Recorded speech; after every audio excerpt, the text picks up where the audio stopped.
નમસ્કાર ખેડૂત મિત્રો, આજની કૃષિ માહિતીમાં આપણે વાત કરીશું કે જે અત્યારે આ વર્ષે જે ખેડૂતો દિવેલાનું વાવેતર કર્યું છે તો હવે લોકો દિવેલામાં પહેલું પિયત આપવાની તૈયારી કરી રહ્યા છે.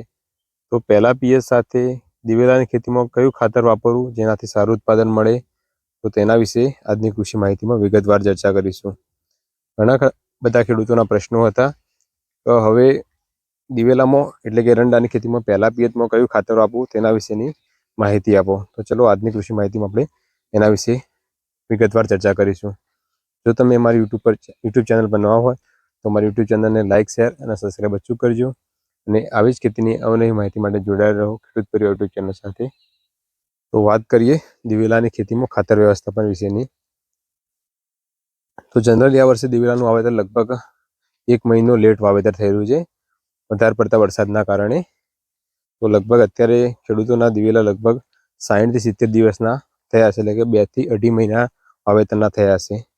એટલે તમે જોઈ શકો છો દિવેલામાં અત્યારે માળ નીકળવાની પણ શરૂઆત થઈ ગઈ છે. લગભગ મોટાભાગના ખેડૂતોએ આંતરખેડ પણ કરી દીધી હશે. તો હવે ખાતર કયું વાપરવું તેના વિશે વિગતવાર વાત કરીએ.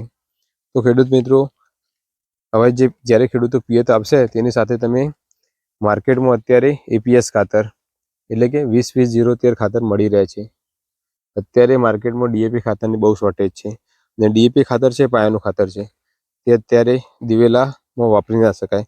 તો તેની જગ્યાએ તમે અત્યારે એપીએસ ખાતર કે જેમાં 20-20-0-13 કન્ટેન આવે છે, નાઇટ્રોજન, ફોસ્ફરસ અને સલ્ફર.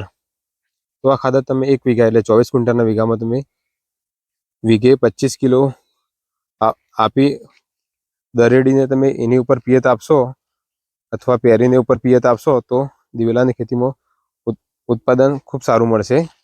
તો એપીએસ ખાતર એટલે કે 20-20-0-13 ખાતર 1 વીઘે 25 થી 30 કિલો આપીને ઉપરથી પિયત આપવું, અથવા તમે બીજા દિવસે ફરી શકાય તો પણ તમે ઉપરથી આપી શકો છો. તો એપીએસ ખાતર વીઘે 25 થી 30 કિલો. આ માહિતી તમે તમારા નજીકના ખેડૂતો સુધી અવશ્ય પહોંચાડજો, જેથી ખેડૂતો દિવેલાની ખેતીમાં ખોટા ખર્ચો ના કરે અને સારામાં સારું ઉત્પાદન લઈ શકે.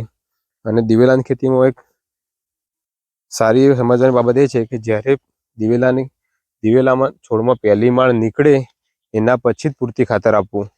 તમે જોઈ શકો છો અત્યારે આ બધી માળો નીકળી ગયેલી છે. તો અત્યારે હવે તમે ખાતર આપશો તો દિવેલાની ખેતીમાં ખૂબ સારું એવું ઉત્પાદન મેળવી શકશો. તો એપીએસ ખાતર 25 થી 30 કિલો વીઘા પ્રમાણે આપવું. જો તમને દિવેલાની ખેતી વિશે કોઈ પણ પ્રશ્ન હોય તો કોમેન્ટ બોક્સમાં કોમેન્ટ કરીને અવશ્ય જણાવજો. આભાર. જય જવાન, જય કિસાન.